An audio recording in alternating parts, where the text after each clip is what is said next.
There's a version of retirement that a lot of people imagine for years. More freedom, less stress, more travel, more time with family, more time to finally do the things you never had time for before. And for many people, that picture is real, at least for a while. But what almost nobody talks about is what can happen after the honeymoon phase wears off. When the structure of work is gone, when your routine changes, when your social circle shifts, when the title you carried for decades no longer defines your day. And suddenly, a question starts to surface that catches people off guard. Who am I now? Because retirement is not just a financial transition, it's an emotional transition, a psychological transition, an identity transition. And for people who have spent decades being productive, dependable, needed, and constantly in motion, that blank slate can feel a lot more disorienting than expected. Hi, I'm Corpus, a senior transition strategist and real estate expert based in the San Francisco Bay Area. And at the core of what I do, I help families figure out how to pay for senior care, especially when a home is involved. Because what I see over and over again is that when a parent needs care, families aren't just dealing with one decision. They're trying to figure out, what do we do about care? What do we do about the home? And how do we pay for all of this without making a costly mistake? And those decisions are often happening at the same time under pressure without a clear roadmap. That's why this podcast exists, to help you better understand how these decisions actually work so you can move forward with more clarity and more confidence. And today's conversation connects to that in a different but important way. Because while most people think of retirement as a financial milestone, my guest today helps people think about what comes next after the career chapter ends. I'm joined by Patty McMurdy, founder of Springtide Coaching. Patty helps people navigate the non-financial side of retirement, the part that often gets overlooked. Her work focuses on the emotional, psychological, and identity transition into retirement, helping people move into the next chapter of life with more purpose, clarity, and intention. Her perspective is shaped not only by her own transition into retirement after a successful career in tech, but also by her work coaching others through this often surprising season of life. She's also an ultra marathon swimmer, which adds a powerful layer to how she thinks about endurance, uncertainty, and navigating change. This is a conversation about purpose, identity, loss, reinvention, and what it really means to design a meaningful life after work. Let's dive in. Welcome to the Simplify Senior Transitions podcast, where we help families navigate senior living, real estate, and everything in between. Hosted by Senior Transition Specialist Dale Corpus, this show brings you expert insights, real solutions, and stress-free strategies to make senior transitions simple. Ready to dive in? Let's go. And we're back, everybody. Patty, welcome to the show today. How are you? Thanks. I'm doing well. I'm very happy to be here. Thanks for having me join. You're very welcome. And Patty, for our listeners and viewers meeting you for the first time, tell us a little bit about your background and what led you to start Springtide Coaching. Yeah, so I am indeed, as you mentioned, a retirement coach. And this is something that I'm sort of surprised that I can say this title when I meet people. It's been a journey, my own retirement. I did have a career in tech, also a career in endurance, open water swimming. So, these two things converged for me when I had, like so many people in tech, I went through a round of layoffs and decided after that to not try to pursue something back in tech, that I really kind of felt this need, like, oh, I have this opportunity. This will be interesting. But I was on that honeymoon. It was in that honeymoon phase. And I thought, oh, this is terrific. I'm going to read books, then I'm going to volunteer, and we're going to travel. We're doing all these things, which I'm grateful that I had that opportunity. Yeah. But I found myself really feeling something was lacking. I started to have some emotional sort of difficulty, like, who am I, and how do I introduce myself at a barbecue, and how do I think about this remaining time, and that we all have. So right. It really led me to start to think about what I enjoy doing, and I've always enjoyed mentoring and coaching. I've done that my whole career in sort of in the tech world, also within swimming, open water, ultramarathon swimming, which is sort of its own unique thing, which I really, really enjoyed, and started to really dig into my own experience, this transition, in retirement and realized there's just not a lot out there. There are a few books, there's a few websites, but the focus is so squarely around financials. In Yeah. some cases, the things is sort of focusing on sort of like a physical transition. Maybe it's a decision to move somewhere else, but there wasn't a lot around the emotional, the identity. How do I still matter? And so this is how I went through my own process. I created a program with some help of friends and others, had people tested it, prototyped it before I even launched it. And here we are today. It's been a very rewarding journey, and I'm still on it and helping others make their own transition and design. I think that's really a key word. How do you design your retirement life? It's not just something that happens to you. You really have to be intentional about it. And that's what I help people do. Yeah, I love that. You're really feeling a need out there because again, I don't yet think what you do doesn't really exist anywhere else. And side note, it's such a meaningful pivot because I think it instantly Yeah. shows that this work is coming from like your own personal lived experience, not just, theory, right? Right. Now, your own transition into retirement was sparked in part by the layoff. Can you walk us through what that season felt like at first? Yeah, at first I really felt sort of liberated. So I have this freedom to like decide my time and really what I wanted to do. And that piece was terrific. And I still enjoy that today, without a doubt. However, you don't recognize the loss of like your identity, your social network. It took for me a couple months to realize like I missed being involved in decision making. I missed problem Yeah. solving. And all these things that I kind of took for granted. You sort of think about your resume and the skills that you have, but it isn't until you're not doing those things anymore on a day-to-day basis do you realize how much you probably enjoy doing them and how hard it is to replace that. And so that's the key, though. Replacing it with the same thing is a missed opportunity. In other words, I can now say I missed some of those opportunities, those skills, and some things that I was doing in the corporate world. However, it took me some time to realize I had this whole opportunity to do things very differently. And I have this opportunity to do things that I put on the shelf a long time ago. Many of us follow a script, and that script can be a whole different types of things. It can be if you have an opportunity to go to college, maybe it's a military, whatever it is, you have a script that you're following, which typically means it's a path that's sort of laid out for you. And then this is one of the few times in your life where you're like, it's a blank slate and what an Yep. opportunity that is. And it can be it can feel scary for sure, but there are ways or some things you can do to help unpack what it is that you want to sort of craft as your roadmap, as your map, and start to do it. Doesn't mean that's going to be where you are in 5 years or 10 years, but it does mean it gets you started down that path. And for me, that was a big epiphany like, oh, okay, I don't have to try to find something to replace what I was doing before. I have this opportunity and I should really think about this to do something different. That's such an honest answer because I think a lot of people might assume retirement always begins maybe with certainty and excitement. Sometimes there's a lot of fear, and like Yeah. what to do Yeah. next, But I feel like there's this tunnel of fear, but I think once you get through it, there's that rainbow at the end of the tunnel, Yeah. Yeah. Yeah. Definitely. Follow-up question is you mentioned in some honeymoon phase or whatever in the beginning where retirement felt freeing before the harder emotional questions started to surface more. Can you shed a little bit more light on that? Yeah, I think it's really common. Like sort of people, maybe this is a bit kind of old school way of thinking, but like, oh, I get to go and play golf or I get to go do this. That is really true. In some cases, it means you get to go travel. Like that is and then it's empty. It Yeah. doesn't, it's not gratifying in the way that you thought that it would be. And for sure, it doesn't fill the void that's been created by that change in your role, in your identity. And that void can be social network.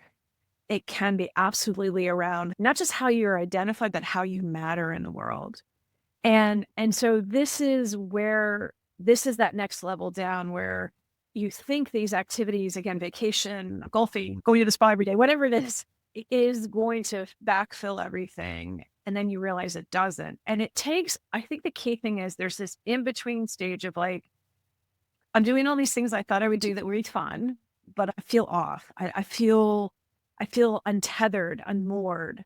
And just even saying those words starts to really have this sort of the honesty around what's going on for you. And then this realization of, oh my, this isn't what I thought it was going to be. And I don't know what to do. And I don't know how to find a way or where do I get back to where I feel really good. It is not uncommon for people to what's called unretire, Yeah. literally. And they'll go back to a similar role. They might do the consulting piece of it. And if that's your choice, I mean, that is fine. But I always recommend that do it with intention. If you're going to do that, do it with an end game, have a map Yeah. beyond that, because if you're just going to go back and then it's in perpetuity, you're never really going to pursue these other opportunities, these things that you might be interested in or you want to experiment. Again, it can be a whole variety of sort of lifestyle changes, moving, but you get stalled or you get stuck. And that's not where I think people really want to be. And so it is this transition of like this high of like, oh my gosh, I'm so liberated now. I can just do whatever I want. And of course, within reason, right? And some people are married and they have a partner but then you go into this trough of just like almost, I don't want to quite say as strong as disillusionment, Mhm. but it's definitely a feeling of this is not what I thought this was going to be. Yeah. One of the things you speak so clearly about is that retirement is often framed as a financial event, but not as a human transition. Why do you think that emotional side gets overlooked so often? Wow, that is a very good question. And I'm not entirely sure. I have some theories on this, but Yeah. one of them is because, first of all, we're living longer. People have a little bit more disposable income, retirement savings than Hmm. maybe our parents did.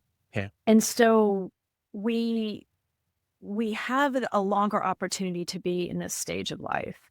And Hmm. I don't think that people really have thought about what that length of time can really mean. So it's almost like a script, like we were saying, right? Hmm. Like you start, you adult, you get married, maybe you have a family, whatever that is, you have this career, maybe that's 30, 40 years, and you find yourself at 65, which is what a lot of people do simply because of Medicare and all these kinds of things that allow them to sort of officially retire. And it's almost like this race to to financial stability, all these other things, and it's forgotten and it's not talked about because again, I don't think it was as prominent in previous generations as it is now. Yeah. And I think that for sure there's a lot more being talked about around, especially the emotional side of it. Yeah. But I think that we are coming out of a time where this just was not as common and that people had very specific things. And a lot of times people retired in not great health and didn't Yeah. have much time. And so there wasn't this sort of reflection that was happening and experiencing the high and the low. It's such a powerful distinction you made because it explains why people could feel prepared on paper, but still Mhm. feel lost, kind of like in their daily life, right? Yeah. Now, what are some of the most common emotional or psychological struggles people run into once they actually retire? Yeah. On a serious note, I mean, depression Mm. amongst those that are retired is significant. And I don't know what the percentage is, but Mhm. I know this is a real challenge. And and for the individuals who are struggling with that, absolutely should be working with a therapist Yeah. and be working through that piece with some professional therapeutic assistance. And so that's at a very difficult level.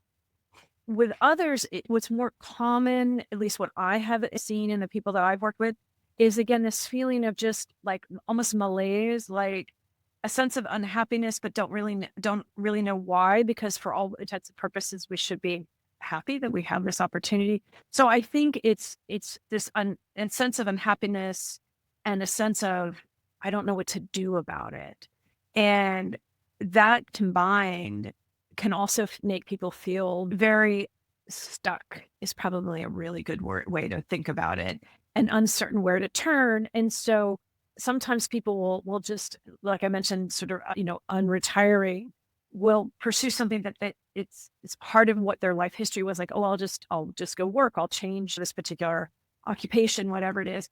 And that doesn't really address what's going on for them, let alone it's closed the door or at least delayed this opportunity of exploration and rediscovering yourself. Oftentimes it's it's like a missed opportunity for rediscovering hobbies and interests, reconnecting with your partner who may be with raising children or other things that have been going on in your life, helping aging parents.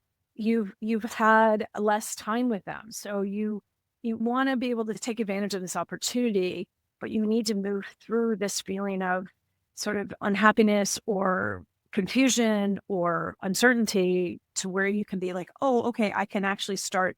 I can see a way forward. I can see a progress that I can make. No, good point. Now, why does the loss of work identity hit people so much harder than they Yeah. expect? I don't think they even know it. They don't even know Yeah. that that's going to really happen. Really, I think for a lot of individuals, so those that actually are a little bit planful about Right. retiring have maybe given up that identity or work their way in their mind mentally, like, I'm okay with letting go of that identity. So therefore I am going to retire. There's a large group of people who are uncomfortable with giving up that identity and delay retirement. So you almost have two different scenarios happening where if you are preparing for retirement and you're sort of working through this, you can start to set your sights on what you might be doing. Like you might replace a corporate identity with volunteering or volunteering mentoring. You can find other ways and you have time to do it. In fact, you can even bridge, which we refer to as bridging. Like while you're still working, you can take on some other identities and see if it works for you. And so you're bridging it. But that's not really a whole lot truthful. Yeah. And a lot of individuals, so you have those that are sort of like working their way to addressing this identity change. You have those that were very uncomfortable with it and don't do it unless they're forced into it. And then there are those that are sort of like, I really dislike what I'm doing. I'm very burnt out and I'm ready for a change. Like I'm ready to retire, but I don't know what I'm retiring to. And so it's just another way of saying identity. Like I think in some ways people are kind of aware of this, like it's a change in identity because it's sort of on a little intellectual level, you get it.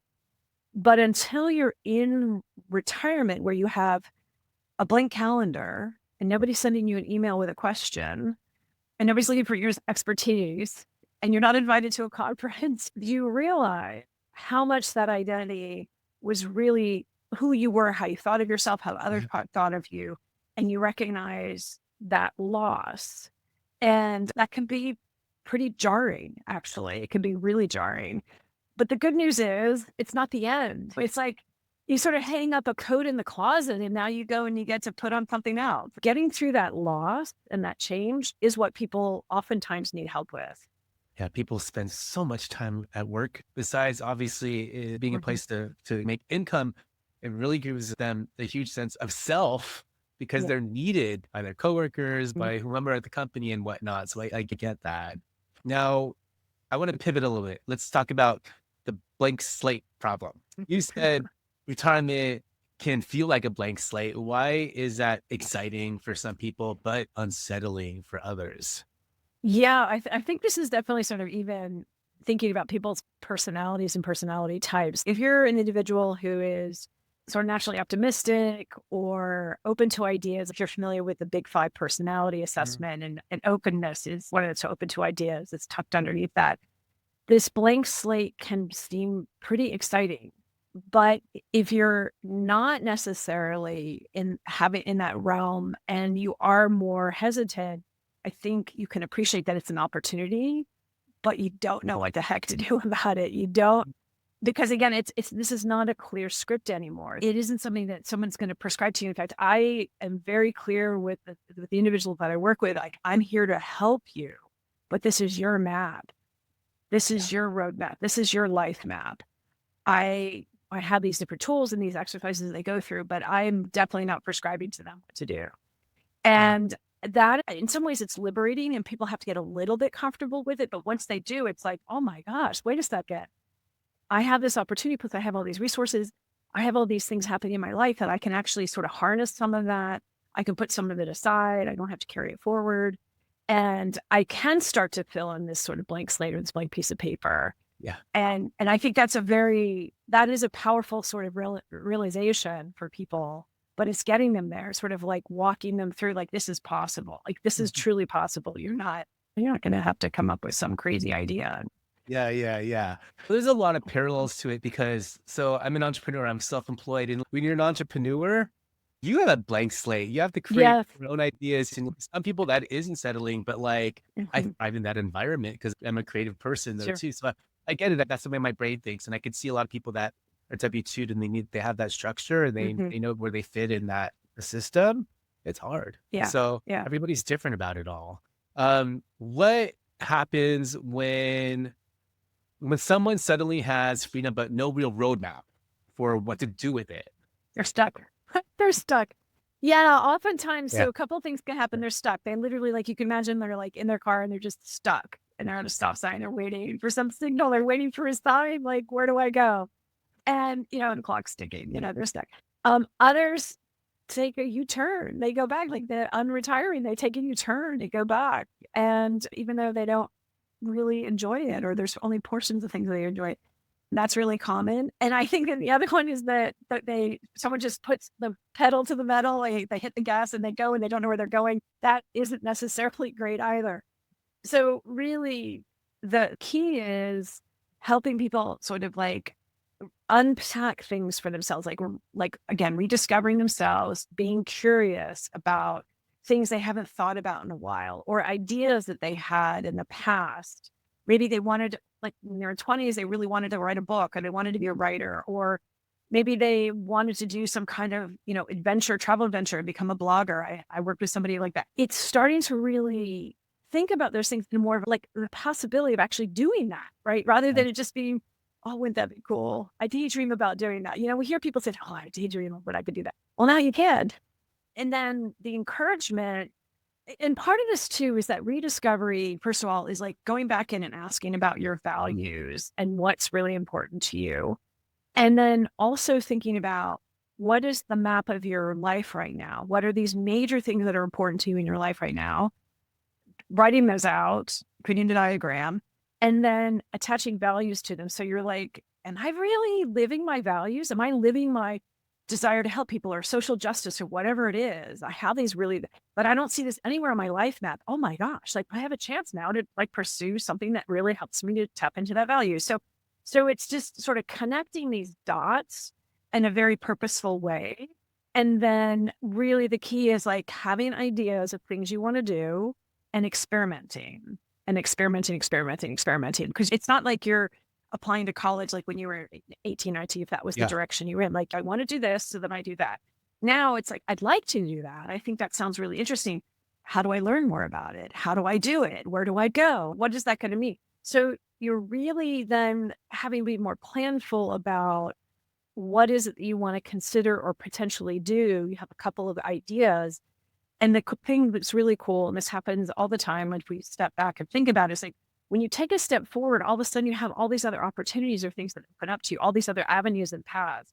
Even having conversations with people, like a person who wants to be a writer, well, go and chat with people that you know that are writers, or actually on LinkedIn, reach out to the other people and see if they'll, do a virtual coffee with you so you can learn about it. Like, it really gives them the sort of almost the, I don't know, not just an excuse, but like, Permission. hey, Yeah. yeah, permission. Exactly. Permission. Go out and learn about it. Like, talk about it. You don't have to kind of keep it inside. And that's really, I think, the aha moment for a lot of people. Like, oh, wait, this is what retirement can be. I think sometimes people think, I don't really think I could do that. And it's okay. You can do that. Like, Yeah. so in the process of connecting the dots, you help people do that a lot. So when someone works with you, what are the major questions you're really helping them answer? Oh, well, you know what? I'm the answer. I'm the question person, poster. I think so much of this is really, so many questions that are built into the program are around reflection. Like, when was a time that you felt very proud or successful? Yeah. When was a time that maybe that you didn't feel that way? And what was going on? What do you feel like you missed? And it's helping them to, even with the result of these questions, to revisit those answers later on in the process So they start to pull things in. So if somebody really found it really gratifying and rewarding to be involved in a corporate like volunteer activity, and for them to really have a story that comes up for them about it, it's a reminder that this is really a terrific opportunity for them to even maybe start a foundation Oh, or go back and volunteer in that same way through a local organization that's already exists and play around with it. And maybe they could start their own foundation or their own organization, but do that first. So it's really having them look back and sort of bring in all these things. And but a key thing is really that they have this opportunity to not only tap into skills that they have or new skills, learn new skills, but what's really meaningful to them. Like, how do they want to be identified in the future? And I don't mean by a title. There's a great book that came out recently around mattering. And I think that's a really important way of a word to replace with identity. Like, how do we matter in the world to our family, to our friends, to our community? And so having this roadmap and these things that you plan into your life that really you feel like you matter and you do matter, you're contributing, you're adding value, you're making a difference. That's key. And it doesn't have to be 8 hours a day. You can feel very, very like you matter and you're contributing by helping your grandkids or your neighbor's teenage son, whatever it is. And it doesn't have to be 100% of your identity, but it's important to recognize all the elements in your life, how they add up yeah. for you. Yeah, absolutely agree. What's the difference between staying busy and feeling purposeful? I think that I consider staying busy as a way of saying being active, physically active, mentally Mhm. active. So you are about the world, you are investing in your health span, you're investing in having a long life that means that you're, again, you're active. I think some people say that as sort of like being busy so that they don't have this feelings of being unhappy or alone. And I Yeah. don't think that's the right substitute. I Hmm. think that being busy in a way with intention and that you are, again, investing in your health span is Hmm. really valuable. And then what you contribute in terms of your schedule, how you spend your time is that intention. Those activities are doing things that are what you want to do, that are enriching to you, that are enriching to others. And that combination, you have a fulfilling life, you have a Yeah. fulfilling day. And there's plenty of times where, I'm like, oh, I'm gonna go listen to a podcast then. So what is that? Is that enrichment or is that just, being busy? But it's that for that person to decide that, but to really check in and go, am I just doing this for the sake of doing something? Or am I doing this because this contributes to something else, like something bigger or taking a long view? That's how I think about it. Yeah, great points. I think that there's endless ways to fill time without actually feeling fulfilled. And Yes. yeah, Oh, especially with social media and other, yeah. I mean, you yeah. can, yeah. Before you came onto this podcast with me today, one of the things you showed me prior was a life map. So I know you have clients create Mhm. something called a life map, basically like a mind map for your life. Can you Yes. walk us through what that is and why you start there? Yeah, in real simple terms, it is a mind map. So most people are probably familiar with that. Like they use this graphical representation. Let's say it's a project, or it could be your thinking. It could be New Year's resolutions. You're using as a visual way of depicting all these sort of components that make up something. A life map is the same thing, but it's making up of your life. So typically, what people will start with is like family, where they live, if they're still working, it could be a job. It can be maybe volunteering. It can be exercise. It can be travel. So it's not always the same sort of category, animal, vegetable, fruit, so to speak, but it's what encompasses what's meaningful or important in your life. And it's not always things that you might enjoy. It could be things that are challenging for you. So you really you're wanting to depict everything sort of in your orbit. Think of it as a satellite. All these things are sort of like, moving around you. And they can actually have like subcomponents. You can have family, which might be, your own children, can be your parents, can be, brothers, siblings, things like that could make up this large family sort of, ecosystem or orbit. You can have friends and you have different sort of friends that are local and whatever. So it's a very, very helpful way. And I really want people to do this early on because oftentimes we don't think about how much we have in our lives, and how much are going on. And again, it doesn't have to necessarily always be great. It can be things that are challenging or difficult, but understanding all of these things are present in our lives. And then we do that. And I also then have them do a values exercise where there's about 60 values. It's everything from like the normal ones, like, volunteering or service. It could be spirituality. It can be, like I mentioned, social justice earlier. It could be a whole, 60 things. And you're prioritizing those. It's not easy to do. You get down to 5, which is not easy. And doesn't mean you ignore the others, but it means that they are less of a driver or are helping you to make decisions or make how you go about your life. So you take those values and you include them in this map. So you're also recognizing how present these values are in your life. Are you living your values? Are you living your priority values, not someone else's values? Yeah. And this is, I think, a challenging thing and a very powerful thing as older individuals. You may not even realize some of the values you brought forward, not even just from your family of origin. It can be from your work, can become from your spouse. It could be from anywhere. And it's a check-in to go, are those values are really that important to me anymore? Yeah. Maybe they're number 10 and not number 1. And that's really okay. But then you realize, what are the most important ones to you? Are you seeing those in your life map? And if you're not, wow, that's a great place to start. Where could you realize that value and live that value and add that to a future life map? Like, this is what your life map could look like in 2, 3, 5 years. Yeah. And so this exercise is around, where are you today? And then where do you want to be? And it's a bit like backcasting. You probably heard that term too. So you're looking at a future life map. How do you get there? What do you need to do between now and then to be able to get to that life map?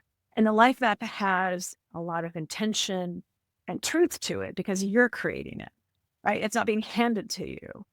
And that's what's really, really, powerful. And then, of course, I'm not giving them answers. They're creating, what does this life map look like and what do I need to do to get there?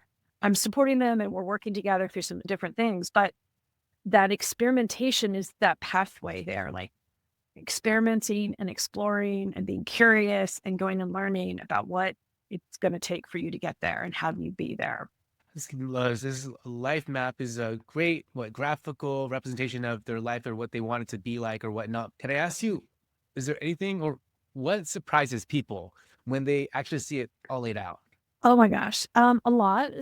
So oftentimes what surprises them is that pieces that they don't really normally think about are present in their life. And so, for example, family, of course, they know their own children and they know their own sort of partner. But our parents oftentimes in this age are kind of quietly in the background. We see them for the holidays and we love them. But once they get ill, that completely enlarges that circle for that family. And that is one thing. It's like, for people who may not have been having their parents go through sort of any kind of health difficulty, but it's looming, right? And they start to realize, like, oh my gosh, I probably need to make space for that. Or my husband's parents are going through this. And that means for me, I have more that I need to put. So that is oftentimes a big one, especially, sort of our generation. Yeah. I think that the sort of the circumference of a circle that can be around your job, people don't realize how much that squeezes out other things. And so part of this life map is also having a means of or symbols for order of magnitude of what this particular thing is in their life.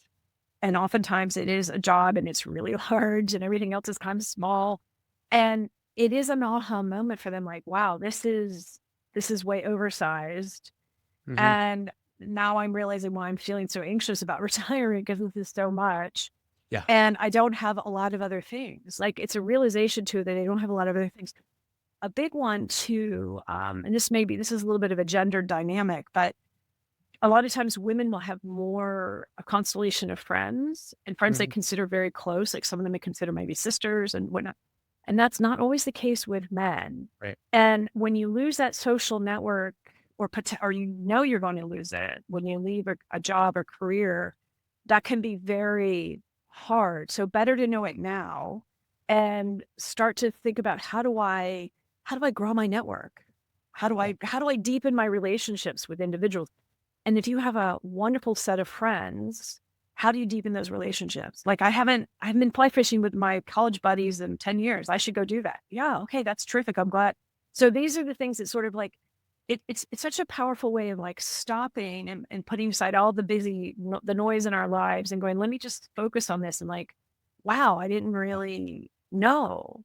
Now, you just mentioned how family shows up a lot on these life maps. Like for people thinking about moving closer to kids or Mhm. grandchildren, or even relocating international, how does a life map help them think through that more clearly? Yeah, I think by showing that as part of a big constellation, it starts to raise questions about how are we going to do that. So I work with Mm, somebody who was originally from Singapore, or she is thinking about like she has adult children, they're here in the like by having that in her life map was like, wow, I have a lot of other things that I do or that I want to do, and yet I have this as well. How do I fit all these things together? How do I get creative to make this work because I can't do yeah. all these things at one time. And that's really the key thing. So it helps to give maybe it's an opportunity to prune some things from your life map. Mhm. Maybe it's a time to like grow that circle. So I think that perspective of seeing everything on in one place.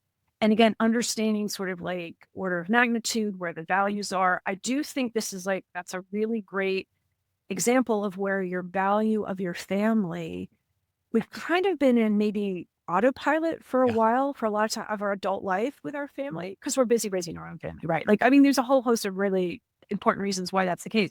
But our family, especially with parents who are aging, and if they're in another country, they're across the United States, whatever it is, that value of like, oh my gosh, well, first of all, I don't know how much time I have left with my parents or and then how do I build that into my retirement life map? Because that's really important.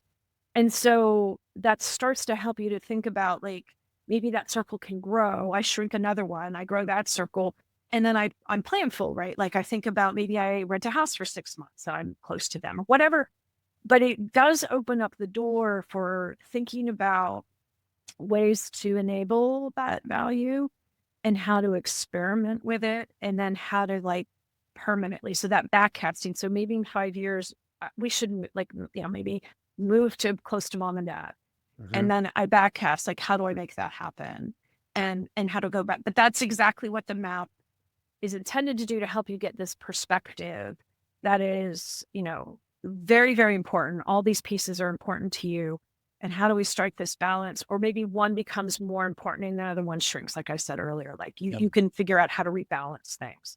But if you don't have that, you don't really know things are maybe you have an intuition, there's a little bit of change that needs to happen, but you're not really thinking holistically. You might be thinking about Mhm. one or two things, and you really do need to think about the big picture because you can Mhm. back yourself into a corner that can be problematic if you Mhm. don't. And just this popped in my head. And what about couples? Say two people are retiring together.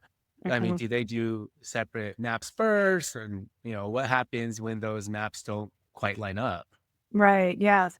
Yeah. It's not very often that people do this exercise together. It's usually one person starts it and then another person is sort of interested in afterwards. Couples in retirement is a whole nother sort of topic and conversation because people are individuals. And so, but I do think the maps by individual are so valuable because you could start to really better understand your partner. Maybe you've known them for 40 years and you're like, oh, I didn't really, So you have a new learning or discovery that happens, and then you can really have a very, very good conversation or multiple conversations about how do we help the other person get there? And what are the overlaps? Like, look, our family's an overlap for sure. We want to do this together. Or maybe they have both have an interest in doing some kind of entrepreneurial project, haven't really talked about it to each other, but have had this sort of this dream individually, kind of simmering under the surface And now all of a sudden it's like, wow, maybe that's something we can do Right. together. So again, you want to be planful about it. You want to just go out and buy a franchise or something. You want to be able to be planning together. But it is very, very important that there's still remaining the two life maps, just so that because two individuals, but a combined one can be very, very powerful for a couple. But oftentimes, I'd be hard pressed to come up with anybody I've worked with that two people retire at the same time. It's typically one and then the other, and then they're sort of, working through it in that sort of stepwise fashion. And sometimes people have more difficulty thinking about retirement. Some people I've seen are like so excited, Yeah. 59 and a half, I'm done. Yeah. I get to Yeah. withdraw from my IRA and I'm good to go. Yeah. And others are like, oh no, I'm going to work till I'm 70. Well, I can't, Mm. I'm not going to retire. So people as individuals also have back to what we started talking about in the beginning, they have their own sort of comfort level or discomfort with retirement. I'm going to go on a tangent a little bit, and this has to do with the name of your company. It's Springtide Coaching, Mhm. because it's quite a memorable name. I'm assuming that some of it has to deal with swimming and, Mhm. the fact that you're an ultra marathon swimmer. Like, what does that metaphor mean to you, the name of your company in the context of retirement? Yeah. So I'll start with sort of a little bit of my history. So as an open water swimmer, I know you're familiar with this, Dale, to some degree, Yes. but open water swimming is swimming in out here in the Pacific, is swimming in the ocean. You have to pay attention to the tides. I grew up in Florida. It's the same thing. So, it's wonderful to be out there. It's like hiking in the woods, except you're swimming in the open, in the Yeah. ocean. And the metaphor is that a spring tide is the biggest range difference between high and low tide. And that why that really matters to swimmers and boaters is that you want to make sure that you are anchored. If it's a spring tide, you want to make sure you're anchored in a good place, that you're not going to be stranded. And also as a swimmer, you want to make sure that you're not going to be pushed into shore or pulled Yeah. out in this wide swaying tide. In terms of retirement, and the reason why I was really drawn to this was because so much of a retirement, and what we were talking about earlier, is this like huge like wave of like you're high because you're so excited you get to retire Mhm. and you get your honeymoon, your vacation, and then you hit this trough and it's low. And it is a big drop. Mhm. So it's not this sort of, in tide speak, 1 foot differential. It's significant. So so that is really the metaphor to saying like there's an acknowledgement that we have highs and we have high highs and low lows, and it's normal. And working with somebody to help you to work through it, to smooth it out, and to ride the tide is really what can be very, very beneficial. Got it. Do you have a website? I do. I do. I have springtidecoaching.com is my site, and I have a blog, and a lot of things we've talked about are covered in blogs.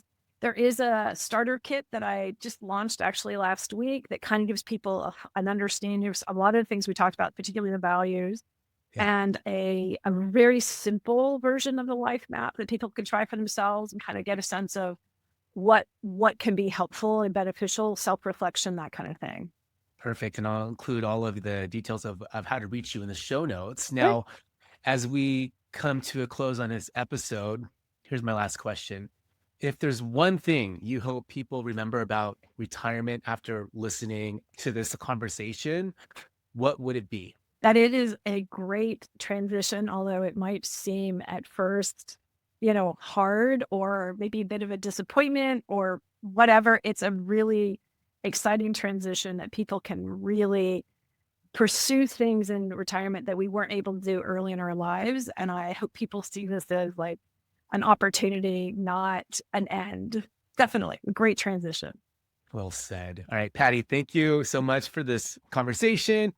Really appreciate how honestly you put language to something that so many people experience but don't know always how to name it. What stood out to me is the idea that retirement isn't just about leaving work; it's about redesigning life, and that kind of Mm. transition requires more intention than most people expect. And for those of you watching or listening, this is where everything starts to connect because whether you're approaching retirement yourself or helping a parent through it, these decisions don't happen in isolation.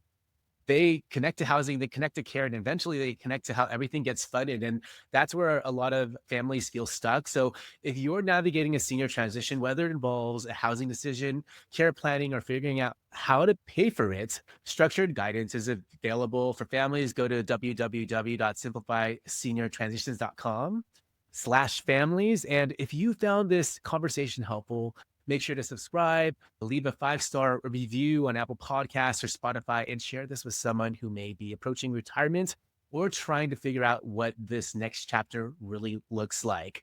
Thanks for tuning in. Patty, one last thank you for being on this episode with me today. Thank you. It's fun. You're very welcome. And I'll see you all in the next episode of the Simplify Senior Transitions podcast.